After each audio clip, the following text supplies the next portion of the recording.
Kisah mistis Prabu Siliwangi dan pasukan gaib Macan Putih. Di pedalaman Tanah Sunda, tersembunyi cerita tentang seorang Raja Agung, Prabu Siliwangi, pemimpin kerajaan Pajajaran yang legendaris.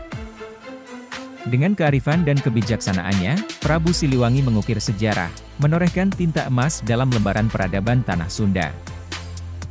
Bukan hanya manusia, Raja yang sakti mandraguna ini juga memimpin pasukan dari bangsa jin, menegaskan kekuasaannya atas dua dunia.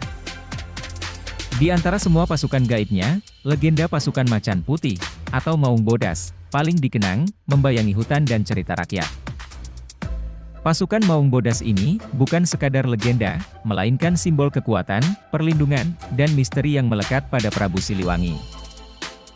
Dikisahkan, kehadiran mereka tidak hanya sebagai penjaga kerajaan, tapi juga pembawa pesan antara dunia nyata dan alam gaib.